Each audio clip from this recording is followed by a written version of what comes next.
Hello, and welcome to the long-awaited fourth episode of the Hogcast podcast. I'm your host once again, Mark, and I'm joined with my two lovely friends. Say hi, lovely friends.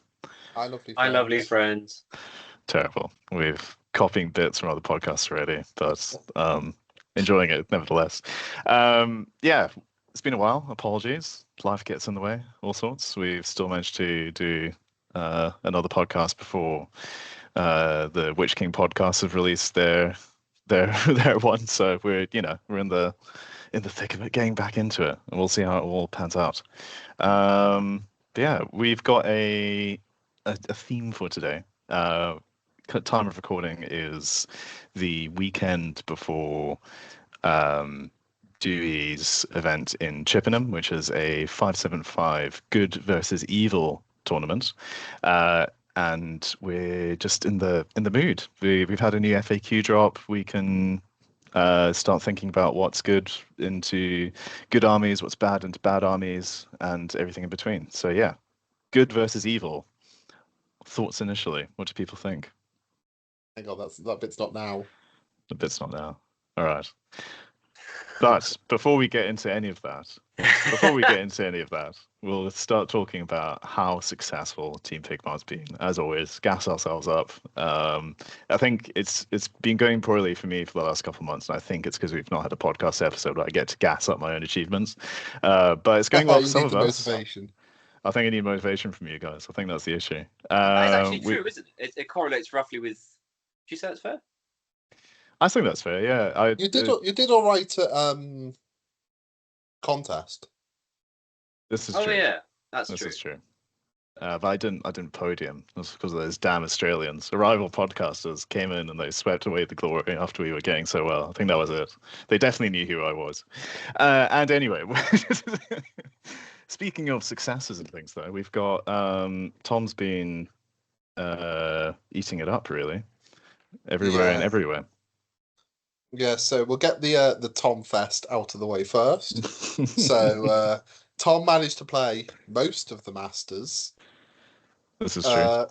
Tom won Clydewater since we last did this, and was part of the team that came third at the Home Nations Cup, the Home Nations teams event in Cardiff, ran by Matt King, where I had the wonderful job of ringering. Although there is a point for my claim there is that I did beat Tom in round one with the Ringer army. So, so clearly, I deserve the 100 points for that. That's a heinous lie. You didn't beat me. You utterly crushed me. No, I think Dwalin utterly crushed you. Yeah, he did. Wow. So, apart from that, Rob Howard played in the Hobby Masters. I don't know how he did in that. I don't even know how he did. He came third. He came third in the Hobby Masters. That's good. So the Hobby Masters is obviously for the better painters and sporting and so on in the league. It's kind of something that they've done to expand Masters over the last couple of years. So he came third at that, which is great. I believe Ash Walker won it. He did. That's correct. We'll go with that. That's correct. We had a fairly substantial Pigmar presence at Dewey's Through Thick and Thin doubles event, where me and Rob Mack came second, and Ryan and his teammate Mike came third. Nice. We, of course, obviously, like we're always fated to do, we turned up with two teams of 24 odd pairs, and we immediately played round one Pigs straight away, which is really close, but we beat them. So we took Defenders of Helm's Deep to that. They took the Last Alliance. We went 3-0. We played Last Alliance, obviously, because we played them. Then we played Mirkwood Rangers with lots of dwarfs, and then we played a Kingdom of Rohan list. So most continuing the fine tradition for Pigmar people going to doubles tournaments and doing quite well. Yes, yeah. Well, glad to see nothing's changed. Oh, Rob's here. So the other thing to point out is that Team Pigmar is still third in the league. We're still third in the Legends League. We're pretty comfortably third as well. I think there's still about 30, 40 points in it. We've Nice. finally been overtaken by any heroics, which, to be honest, is probably not to be unexpected. But yeah, so we're still there, and I think hopefully we won't let it slip this year. How's Guardians looking at the moment? I think Um, they're so Guardians had a fairly big win because they won the home nations event, which meant they got like 490 points, but they're still hovering around the 800 mark. excellent. That's good to know. So That's there's good to still know. quite a bit of space there. Unfortunately, they won't get relegated yet. Well, we're almost there. We've only got 7 months left to go. 7 months? What's the opposite of that? 5 months left to go. So anything. I mean, of course, the easy option Hold on there to is the that we lead. start putting Tom on loan to teams that are in the relegation zone. That'd be a good idea. That'd be a good idea. Have a bit more cash for organizing the merch. So, kind of moving on to today's main topic. Yeah. So yeah, we're chatting about what's the crack with good versus evil. It's a pretty historic format in general as far as tournaments have been run. I think if anyone's been around since the early days, everything had to be good versus evil. Making sure everything was nice and thematic for all the Tolkien enthusiasts. But they've not. It's not exactly every tournament is a good versus evil these days, but there's quite a lot of them still kicking about. I'm pretty sure And the match play guide actually specifies the game should be played good versus evil, right? Was that right? I think so. Obviously, if you've got It- good on good or evil versus evil, you choose who's actually good and evil. I think that's Hmm. following the rules that says sometimes you will find orcs fighting orcs, and you will have to decide. But the game is supposed to be played good versus evil. I think that I kind of comes from that see. bit. I Okay. think that was definitely in their last edition. Because I think I remember reading it this one too. Yeah. Although maybe there's a discussion point now about is the game actually designed to be played good versus evil? Mm. I mean, that could probably be something that we work into a point kind of as we talk. So, Yeah, kind of absolutely. the But first in thing general, the first thing I wanted to get us to talk about really is just generally the concept of good versus evil events. Do we think they work? Do we think they're enjoyable? Pros, cons, and so on. Then talk about a bit of list writing for good, list writing for evil, and then just have some inane chat about lists.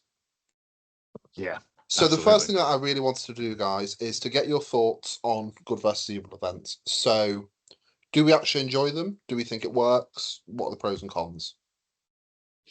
I think I enjoy them a lot.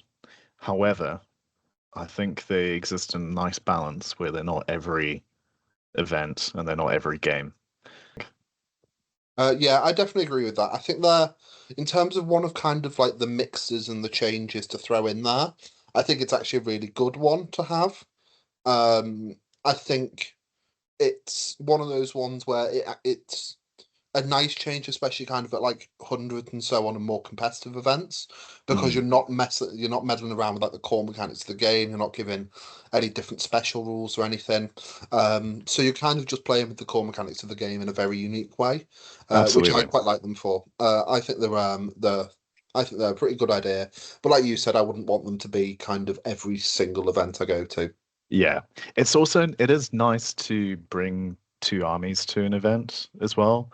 There's always a lot of opportunity to take something that's very thematic or counter-thematic to one another and really like play around in the list building for that as well, which I'd always quite enjoy. And it's always good to see all the really good hobbyists bring out some fantastic display boards that have the Fornost fighting against the Witch King or the garrison of Osgiliath fighting up against the army of Gothmog and things like that. It's always really nice to see that, and I think it's kind of encourages a bit of that narrative elements of the game, which is sometimes missed in other tournaments a lot of the time.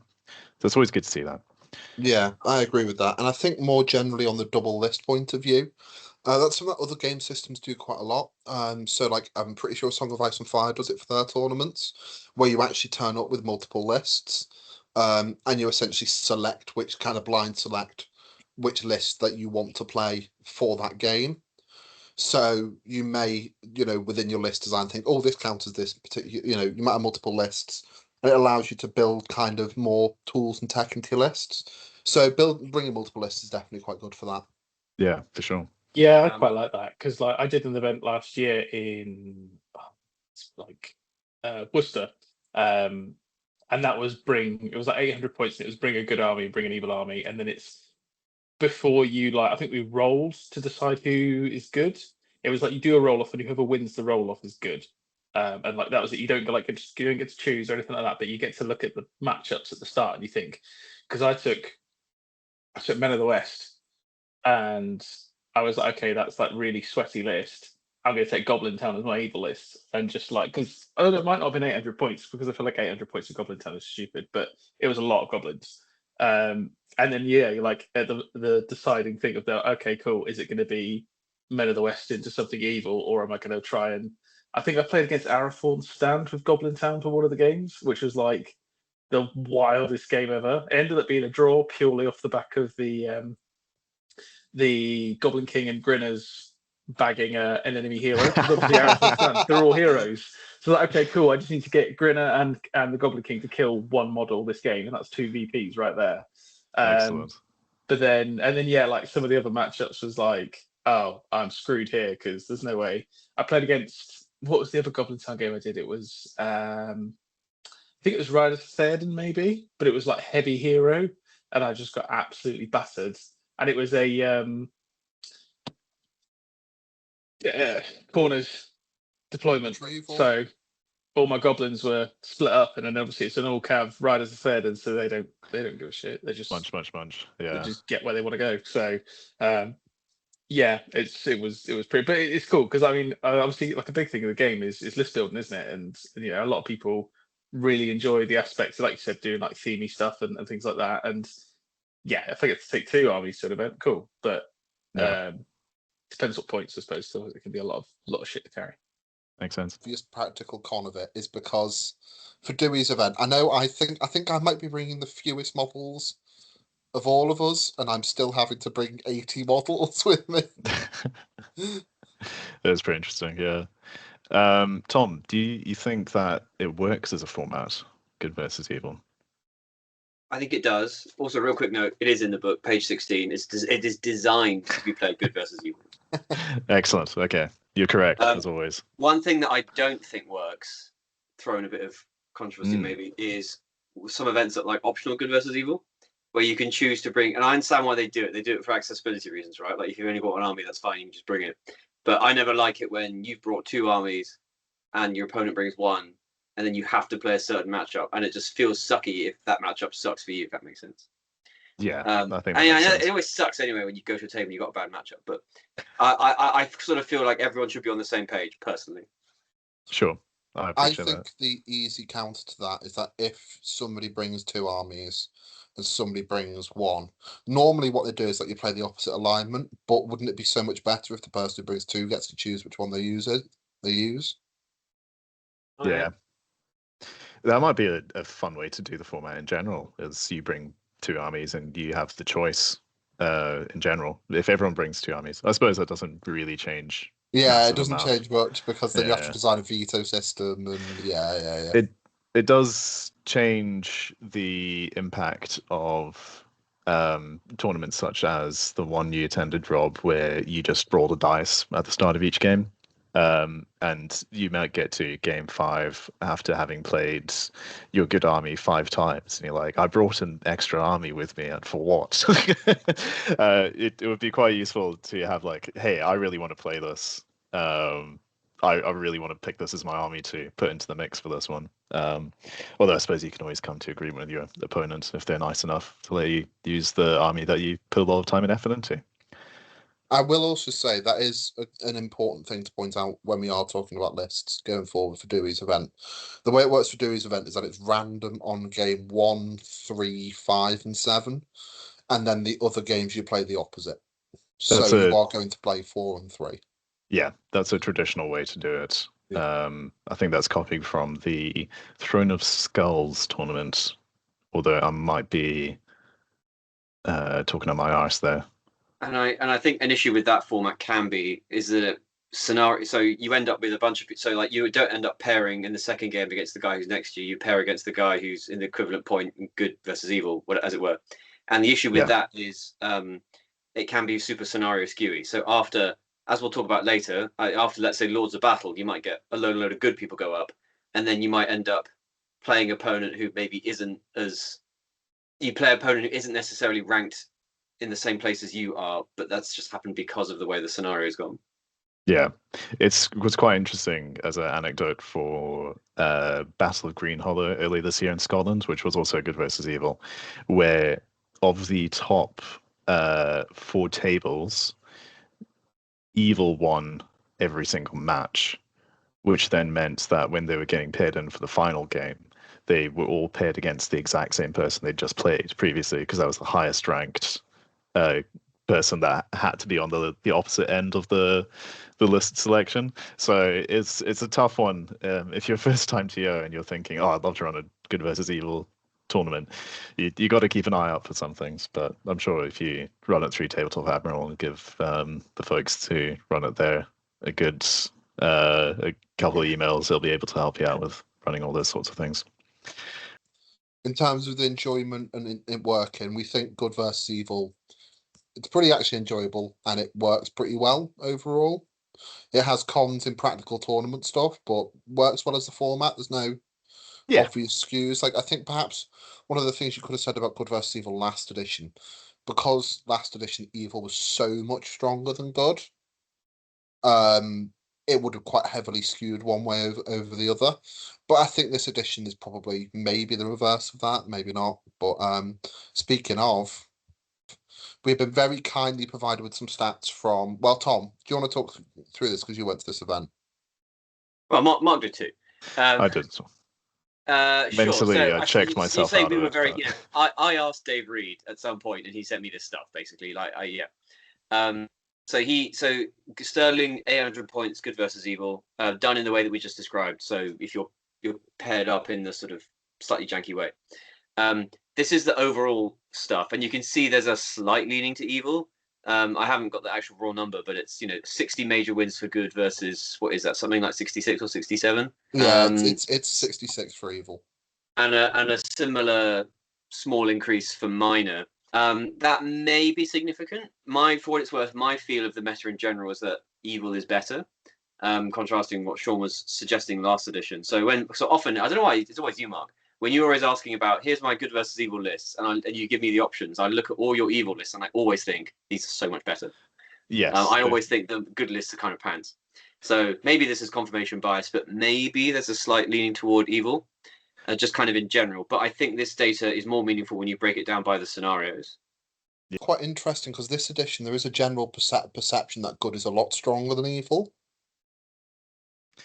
I was going to say, I think in terms of win rates between Evil and Good and how that figures out, especially considering Sterling, this is back when Depth was incredibly good, and also as was Usurpers of Moria. Usurpers of Moria? Usurpers of Edoras, with in regards to Krebine and all that. Usurpers of Moria, now that is a list. You should find what that is. Just loads of wild men right? and a Balrog. Yeah. The best of both worlds. That's what everyone's been asking for. Well, I mean, do you know what? If now that we've got the Mummock, I mean, there is a Watcher in the film, isn't there? Not necessarily allied with anyone, but could happen. Let me take the Watcher and Usurpers, why not? Yeah. But yeah, some more stats from Sterling. The scenarios they had in question were Heirlooms, Score the Wounded, Lords of Battle, Fog, Treasure Hoard, and Stake of Claim, which generally, for the most part, rewarded a faster moving army. And I'll say, sorry to interrupt real quick, everybody knew these scenarios going into the event, so everyone had the chance to spec into them if they wanted to. Yes, this is also true. So I think the big standouts there, just to talk about them, is that Escort the Wounded skew and then the Lord skew. Yeah, as it's very easily seen, the Escort the Wounded is great for something that's not going to be sitting and shooting the entire time. It's rewarding you for pressing into your opponent's board half, which is something that a lot of Evil armies are going to have to do in said situations. And on the flip side, if you've taken an army that's really, really good for Escort the Wounded, i.e. lots and lots of lovely low defense, low fight models, might not do so hot in Lord's Battle. and good will profit off of that. I'm sorry to interrupt. It's noted that these scenarios are actually in the order they were played in the event, all done. So that meant that if I took any given evil army, it couldn't play both of heirlooms and escort, but it could play both of escort and lords, because they go in the pairs. Like you play good and evil or evil good, and then you randomly reset. So again, if you're going into an event that has this, that's potentially worth thinking about, but maybe. Yeah, I think you're right. I think the other thing to point out here, obviously I didn't go to the event, so I don't particularly know, but I'm looking at Escort the Wounded there. Evil has a lot more tricks to remove your opponent's agency. So I'm thinking Spectres, Compels, Barrow Whites, A Balrog's Whip. Balrog Whips, and things like that, which could make it potentially quite hard to get models across the board in that case for the Escort the Wounded. Because if they're going, oh, those two are carrying it, kind of paralyze, you've got to commit more than 2 lads to carrying it. Which then obviously if you're committing 2 lads to carry it, you're not, you're taking away from your actual battle line and so on. So I wonder, obviously I wasn't at the event, how much stuff like that came into play. On top of that, I might be being dumb, but I can't think of one off the top of my head. But obviously, a lot of evil armies, well, not a lot of evil armies, but some evil armies have drums as well, which I've played at an event, Escort the Wounded before, and I've had a drum and had a great time. But I can't think of a good army with access to a drum. There's No, no it's not a good thing. drums. No, there isn't one, is there? Yeah. I think there's some also just- interesting. You Sorry, go, Mark. after you. In terms of the event overall, there's some interesting things there as well, with Treasure Hoard being very, very, very even across the factions, which I find surprising because I'd feel Evil is kind of doing the same thing as it would in Escort the Wounded, with tricks in regards to magic and specters and compelling and things like that. Would you say the same in regard to that? I guess it's the same thing with Treasure Hoard, as it also tends to be a fairly drawish scenario where you kind of both get what you want to, and then it's hard for one side to really take the advantage a lot of the time. I think the thing with Treasure Hoard, though, is that you can get yourself into a draw scenario with your opponent basically not able to interact with you. Because if you have a 6-inch moving army, you can, with a march, you can guarantee that you touch 2 objectives on the first turn. Yeah, that's true. And as soon as you do that, you go, cool. We've now both got our 3. Or maybe the evil player doesn't get their 3 because the good bubbles have higher intelligence and dig them up. Yeah. But you're going to end up in a game state where probably both sat there with 3, and then it becomes cool. Can my better quality good troops break your evil troops, and then I win? Couple of points. Firstly, did you say that you can march onto all 3 objectives turn 1? No, you can march into 2.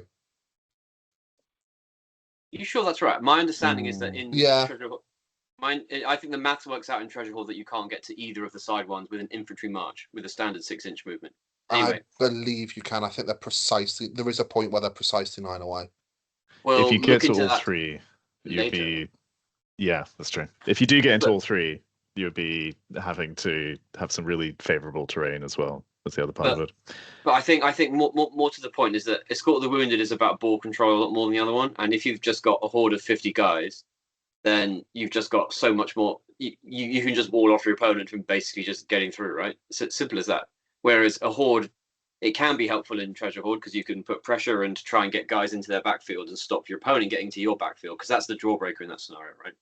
But yeah, in general, I think having numbers. So the thing about Evil, of course, it tends to have much more numbers. And my read of this match play guide as a whole is that most scenarios tend to favor having more numbers and more maneuverability.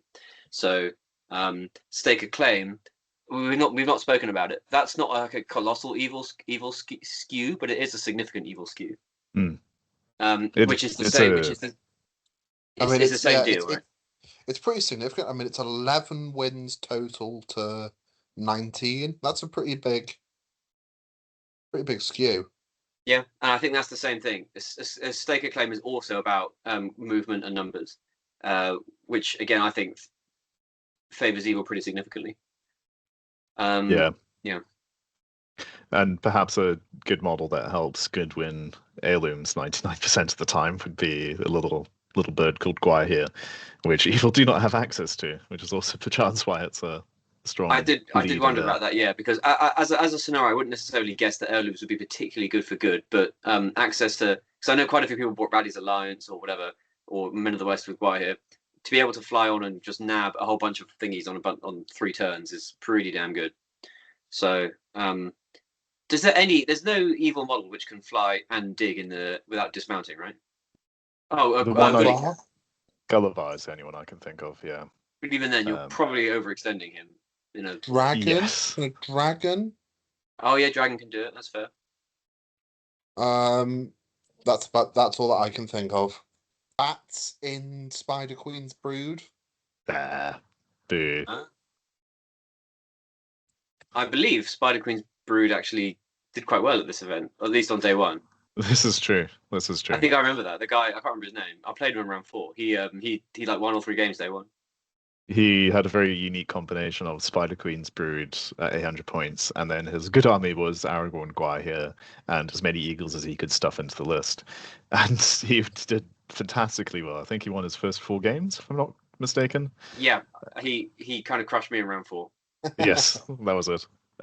Which is the thing with Spider Queen's Brood as good. well, though, is obviously you get the webs, and the webs, like, you don't even necessarily, it's a fast army anyway, but you don't necessarily need to be that fast because your opponent's half moving for, like 2-3 turns or whatever, depending on terrain and all of that. The webs are an absolute pain in the ass to deal with. Speaking of lists that might perform better into a certain alignment, maybe Spider Queen's Brood is really good against good models. But what's generally a good approach for a good versus evil tournament that you guys have found? So I found this really quite interesting because obviously I've been list writing for Deweys, and I found my good.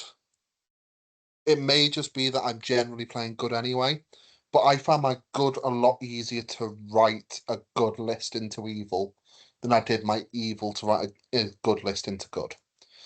So Okay. what I am, and it may just be me being kind of biased by the armies I play, but me being a Khazad player, I think Khazad potentially has excellent potential into good versus evil. So I picked a few topics that kind of subtopics just to talk about as things like, for example, model count, what types of heroes do you go monster, what you're looking for. And the reason why I've kind of gone to Khazad is because they're excellent at clearing hordes, which I'd expect to see for evil. They have they're not hero reliant. So if somebody does turn up with a Barrow White or or a Witch King or something like that, they shut down my Dwarf King. Oh well.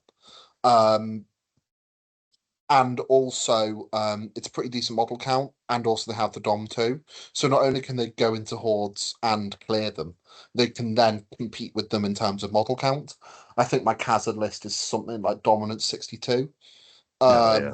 Which, going into an evil list is going to be cool. I outscore you on all the objectives for model count, and I'm D7. It's pretty steep. Yeah. So I think more generally, good probably wants to look at an effective horde clearance list. I think is probably what I was looking at from a good side of a good point of view. And how you exactly go around that is kind of, there's multiple ways to do it, because Mark, you've also got another way around it, haven't you? I have indeed, which is to out-horde the horde or compete with the hordes extensively, which is why I've, for instance, for the next weekend, I've decided to take Arnor as a very robust list, which has a lot of D6, a lot of access to small control tricks to really force a horde to come to you, where you can just beat it up, really.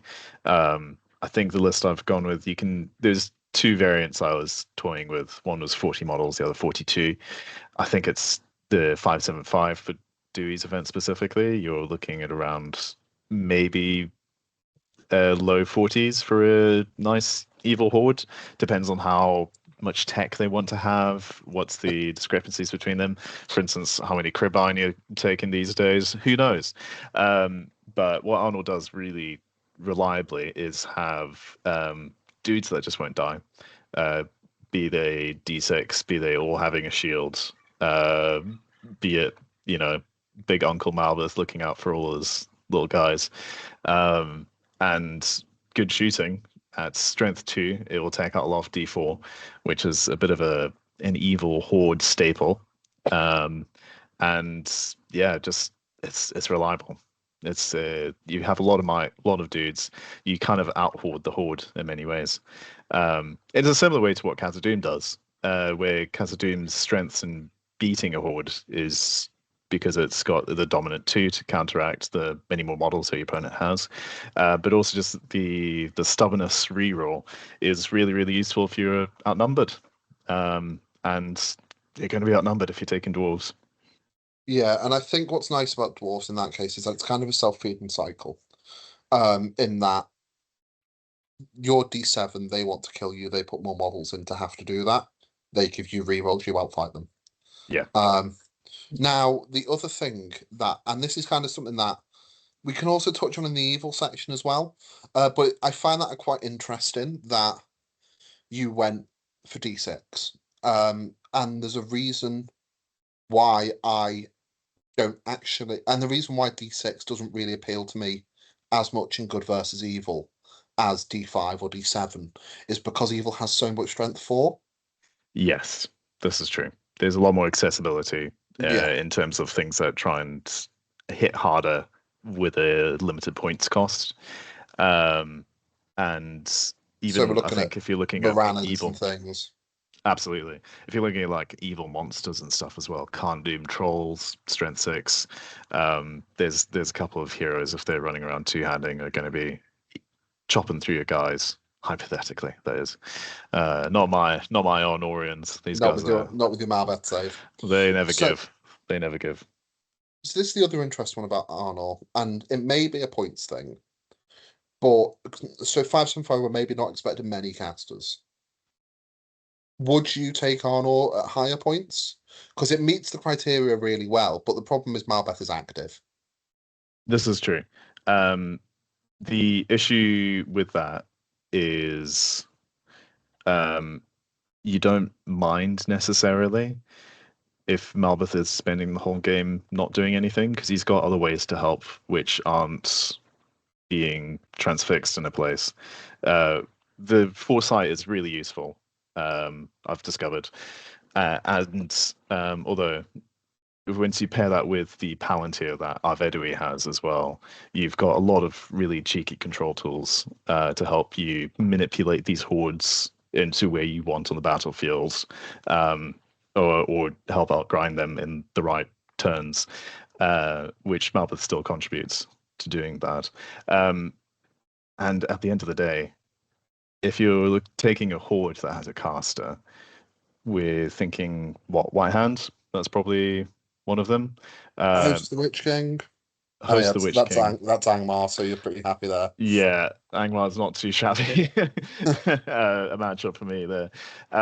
If you maybe you can do a nice big horde with something like, I don't know, the Army of the Great Eye.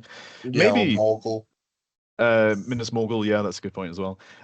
All of which you tend to outfight for the most part. And you have a fairly similar model count, if not more than those said armies. I think when I took to 700 points at Green Hollow this year, I took Arnor and I played against White Hand and I had 54 models to their 52. And then as soon as you realize half of those guys are D3, fight 3, it's, yeah, you're just winning. You're just winning those grinds pretty comfortably. So I think just to kind of circle it around generally, because there's a question there, because something I've noticed with both the armies that we've gone for good is that they're both fight 4. Was that deliberate, or was that because for me it's kind of the fight 4s are nice. I'll outfight a lot of evil things, but I'm not taking it for the fight 4. Was that something that came into your mind? Is that like kind of like for your good army where you want your fight value to be? It's something I think is a bit of a hangover from last edition more, I would say. I think the push to fight 4 was a lot more conscious then, whereas now that the majority of lists have access to Fight 4 at the best of times. It's just something nice to have, but you don't really mind that much. It's not going to make a huge deal a lot of the time. I think I can't really think of any good lists that aren't like Forwards of Eisen that are going to be a You can less get than enough Fight 4. in there. You can get Fight 4 in there. Um, It'd be things like so the big obvious one would be the Defense of the Hornburg. Defense of the Hornburg, sure. So outside of Rohan, there's not a lot of Fight 3 armies running around for good. So it's not really something to think about a lot when you're selecting a good army. But I think it is something you should be thinking about when you're picking an evil army specifically. Is something to take out Fight 4. So just to wrap up that good section, Rob, obviously you're not going to this event next weekend, but it'd be interesting to hear if you were going to a good versus evil event, what would you be looking at for good? Either list wise It's really hard because I've not played a lot of good this year. The only event I've been to this year that I've taken a good list is the doubles that you and me did. And I mean, I don't know how Defenders of Helm's Deep plays it. Like sub 600 points. Don't know if it's all right or not, but it's pretty good. Haldir probably. But yeah, I'd probably look at something like that because I feel like it's. Do you know, I don't know if it's just really refreshing that I've played nothing but evil this year, and then playing Defenders with you, and it being like, oh, you get +1 to courage when you break, and I'm so used to just losing models left, right, and centre the turn I break, and just like there's been at least once this year where I've broken, and then the following turn I've quartered myself because I've just failed like 15 courage tests in a row. So yeah, I mean, I'd probably look at something like that, or I mean, I don't play Khazad, but obviously I do know Khazad is like you said, it's pretty good at that sort of lower points. But I do think having that Fight 4, although it's not massively essential, it does make a huge difference when you are up against a horde. Because I played against Arnor, funnily enough, a couple of months back in a casual game, and I hadn't played Alerts of Scouts this edition, and I was like, oh, I'll give it a go. I fancy sort of using these models again, and played one game against Arnor and had like the worst time. I did message Sean actually on my way home from that game, like, that fucking sucks. I was so excited to give Alerts of Scouts a go, and I was like, I just had the worst time because it's D6. Fucking fight 4, and then I couldn't break the lines, and I was just like getting cut in half left, right, and center. So, I'd be interested to see as a curveball what that Minas Tirith maybe looks like. It's 575, isn't it? The event. Yeah, Minas Tirith is a good idea because I feel like in there you could get like maybe Reclamation, but I feel like 575 you're probably getting Denethor, Boromir. I don't know, someone else, maybe not Faz, but maybe like a Hurin or something like that. So that would be interesting to see how that sort of plays out. Like, to be honest, because I'm not going to the event, I've not really thought about what I take. No, that's fair. That's fair. So we're saying that generally kind of good. We're looking at kind of primarily the main thing. Let's kind of wrap this section up, Mark. The main thing we were both looking at for lists writing for good was, can I beat a horde? Can I beat a horde and reliable troops? So flipping that on its head, what about list building for evil? Yeah, it's a good question, isn't it? It's slightly a different ball game in what you're wanting to tackle. I think if we pick up back on the fight value, your hordes these days do tend to have access to Fight 4, but it's not a permanent Fight 4 all the time. For instance, we're thinking Uglux. It's only the Urukai that have Fight 4. You've got a lot of Fight 3 running around with your orcs. If we're thinking in returns to Morannon orcs, it's not constantly Fight 4. Usurpers, it's only in the bubble around where Freck is hanging out. It's a lot more conditional. So it becomes your efficiency is really trying to spam as much as you can and nice big hordes to try and make sure you're getting the most out of those little buffs while you're still going while you have them, I guess, and hoping that you kind of wear down your opponent a bit more. But I think there's the other elements that make evil pretty good against good armies is things like you have pretty good control yourself in regards to magic and specters and Barrow-wights. There's a lot of small ways to really mitigate big heroes, which a good army really likes to hone in and focus on. Things like your Danes and your Durans, and or your Gwaihirs, nice, really big, juicy heroes. If you can make sure your opponent's not using up to 200 points of their army every turn, you've got a pretty good game plan. Yeah, so I do definitely agree with I think, weirdly, I think evil is the kind of the opposite of good in many ways. But like you said with the fight value thing, because I mean, as you well know yourself, Mark, I've ended up settling on Kira Thungle for this event. And the reason why I've settled on it is that I've got no Shelob, but I get 47 models. I've got 50 more Dorokai, and then I've got 2 really cheap BT heroes in Shagrat and Gorbag. Yeah. With a captain and a taskmaster. So my list approach was that when I was looking at my evil, I went the opposite of kind of where I was saying with good. I didn't really want to look massively for D6. With evil, I was actually looking for even numbered defenses as well. So I was looking for my D4 and 6.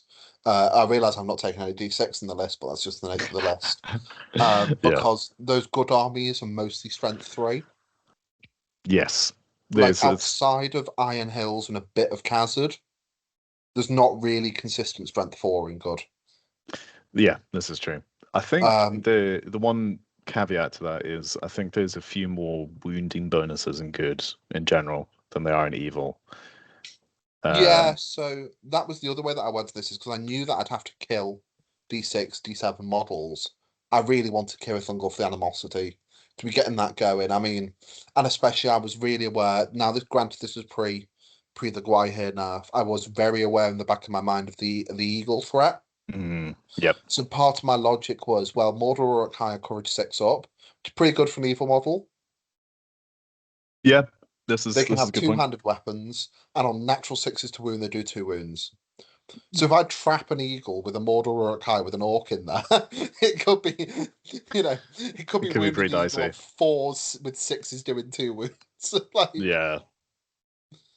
It's a good list. Animosity and those little woundy bonuses you get to use are, I think, generally quite effective against good armies.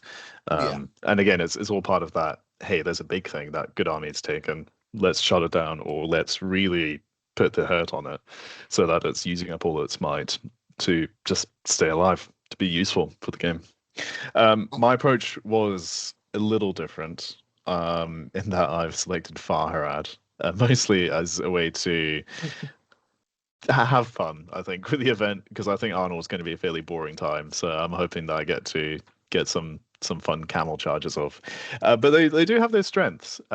Mostly they profit off not having to face other evil armies, because I've got a couple of half trolls, and I don't know if you've looked at their stats. They're not particularly brave, and they're not particularly intelligent. And if I've spent a lot of points getting these half trolls on the field, they're just to see a spectre kind of compel one into a Witch King with a Morgul blade or something like that doesn't fill me with hope. So I'm hoping that they get to do a bit more damage against good armies in that regard. And a strength 4 impact hit. If I have 6 camels charging, I should be killing at least 2 models a turn against a D6 army, which again slowly make those numbers start piling up, make them swap over. Then it starts looking a bit gnarly for those good armies if they can't keep up with model counts, taking over their objectives or staying in the right area of the field a lot of the time. But we'll see. It's a bit of a fun one. But what I would expect to see is a lot of things like Uglux, like your Usurpers and all, things like Angmar as well. you've got a Barrow-wight with a paralyze can do a lot of damage at low points and at high points as well. Once you pair him with something like Gulliver, that's chomping through the low heroes in the opponent's list. It's quite scary. But that's a good point. How do heroes generally work in good versus evil? So I think evil is in a slightly weird space this edition with regard to that, is because they've lost a lot of their evil is really where they've lost the cheap beater. Because you used to have your Goroths, your Gorulfs, your Zagdushes, your Yeah, your Rishnats, Gorbags. models like that. Gorbag is still 3 might. This is true. He's still doing his thing. So he's probably one of the ones who's escaped it. But evil used to get really well by with that because you had even if say you're at the time your Gorbag, for example, if Gorbag goes into 2 elves and strikes and kills an elf, you're all right with that trade, just he's 60 odd points. And evil's lost a lot of access to those kind of mid-tier heroes, mid-tier beta heroes, which I think evil becomes slightly weirder to build for it, which is why I also think I kind of lean the way I did, because Hero Thungle still has them. But I think evil really needs to, it's kind of an open secret that every evil list kind of wants to be a horde. Yeah. And I think just making sure that your horde has the ability to clear those higher defense models, so with animosity or two-handed weapons or however you're getting your +1 to wound, I think is really important. I think on the hero front, what you're really looking for evil is more the tech heroes, as you said. I think you're Yeah. looking for those, those heroes that have really nice kind of defined roles. So, for example, in Uglux, you're looking at things like, Ugluk doesn't really need to do anything all game. He's just B3 might. Yes. Yeah. And I think kind of chasing the rabbit hole of big points for heroes for evil, you almost end up playing like, aside from maybe a Witch King or something, there's probably not that much that you really want to be looking at. I think this is kind of one that I want to discuss as well, because kind of circling back to the fight value point, and this is more of a thing last edition, but I've seen it a little bit this edition, is people try to almost outgood armies with evil armies. So the number one kind of thing of that was the Emperor. Okay. Last edition in particular was people would take a lot of the Emperor into good versus evil, thinking, oh yeah, I can be fight 5 and do this. But I don't think that's the way to play into good versus evil at all as an evil player. I think you kind of want to get your fight value matching where you can, but you don't really want to go too much beyond that. What beats Minas Tirith, what beats a Minas Tirith Boromir banner is not, oh, I can also be a similar model count and a similar fight value. What beats that is has a bazillion models. Yeah. Yeah. I think it's not there's not a lot of point in trying to outdo good at their own game in that regard. It's far more easy to prey on their weaknesses. And one of those could be, for instance, a lot of the evil heroes I'm thinking in these hordes, things like Wolf and Shagrat is a good example. Actually, is they're quite good at just chewing through troops pretty reliably, and it's making that horde work by having the outnumbering, by making sure there's good has less chances to try and come back at you in that regard. Monsters is an That's another interesting. thing that See, it's interesting. I had a conversation with sorry, I was going to say I had a conversation with Rob Howard the other day actually about. So I'm starting to work through trying out a Rise of the Necromancer list. We were talking about the Gatekeeper of the Dungeon. Oh yeah, Because he's 80 points, he's 3 might, he's strength 5 burly. yeah, Like he's the only thing is he's got no fate and he's D6 and he's 2 wounds, I think. So he is very easy to just get wiped out by a leggy like turn 2. yes, But I'm also like he's 80 points 3 might, and if you can get him into combat with the rank and file, he will just eat. You know what I yep. mean? I'm pretty sure he's fight 5, I want to say. Yeah, he's fight 5, strength 5 Like he burly. will just chew through lads. Yeah. The issue with the keeper is you have that one turn where you lose your fight against a dude in a spear support, and then suddenly you've lost 80 points. He's 2 wounds, he's gone. Yeah. But I suppose that's the thing. But if he had like March or something, he'd be beautiful just for an early game. Just get him up the board and then 100%. 100%. So I think just to kind of conclude evil, what we're saying is, you're probably on a horde. Find those hordes that give you those wounding bonuses, or give you that tech, or give you that control. Because, for example, the control element is why I went towards Kirith Uncle, is that they get a Taskmaster and Uglooks don't. So I've got 9 might with a Taskmaster, which is quite nice. So what you're really looking at is as a control list, and really playing into that in terms of your hero selection, in terms of what you're bringing in that way. You don't necessarily want to be playing into the good game. I don't think of your big beta hero doing most of the work. Yeah, absolutely. Absolutely. Yeah. Another thing to probably think about when you're building a list is the approach to monsters. You'd expect that evil monsters would be more prevalent, but I think that sort of feeds into your whole point with the heroes is an evil monster tends to be something like your troll, or like Shelob or something like that, which in theory should be quite good in these good versus evil matchups. But as soon as they come across a slightly better hero, then they tend to just fall over at a stiff breeze. So it's a bit of a tricky one, whereas good have a lot more fairly effective monsters and the best monster lists in the game.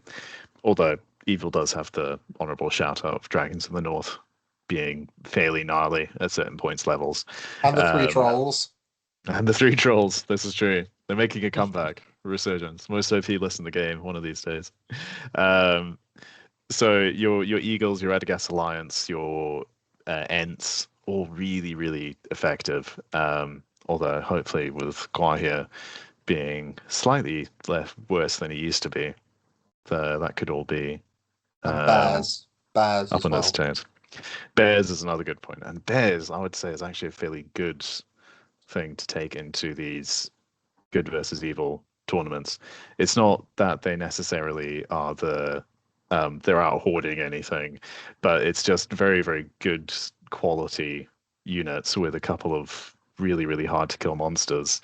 It's tough for a evil list to try and strike up to beat one of them, and they really just kind of have to pray that the monsters just don't roll a 6 a lot of the time. Good have a bit more mitigation around it, I would say, with the slightly higher powered heroes. But yeah, a lot of the time, sometimes your game plan just turns into, cool, I hope they roll 5 high and they roll the 6 this time. The other thing to consider with the bears as well is that the Beornings themselves into good versus evil are really excellently statted.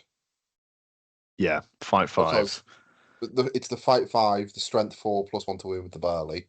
You're looking at things that can really effectively clear a horde. Yeah. Because they outfight it, they've got a bear banner, and then they're wounding most evil on either 3s or 4s. Yeah, it's tough. They counter that really nicely, because especially if evil lists are looking to play on those even defense numbers because of good being strength 3, they do the opposite of that and play on the they play into the even numbered defenses really well. So that's definitely something to consider as well. Bears, I think, are probably one of the lists that could perform really, really well. So overall, what we're seeing from the lists is that generally the evil lists we like are fairly hoardy, pretty killy, aren't reliant too much on their heroes. Yep. With the exception of the Minas Morgul. They have their tools and their tech pieces, the Spectres, the Fearless, the +1 to wounds. Whereas the good lists we like are generally very, very good at clearing hordes. They can rival hordes in terms of numbers. They have good shooting, which is perhaps not something we talked about as much. Yep. And they have mechanics to essentially counter the horde. Yes. Yeah. Your Defenders of the Hornburg will have a few mechanics to counteract a horde, but if they're getting absolutely minced in combat, then there's not much else for you to be doing with them. If they're getting exploded by 50 scouts, I think. Yeah. They need scouts just to fight 4 usurpers, just wound each other on twos or whatever. No, that's a list. That's a game. So, with all that being said, we hope you enjoyed our discussion over what you should be taking and what you should be considering when approaching a good versus evil matchups and tournaments. And bear in mind next time you're writing up a list for it. But we'll see you guys very soon. We promise. More podcasts on the way. We're not doing 3-month hiatuses. Hopefully. Who knows? Bye bye.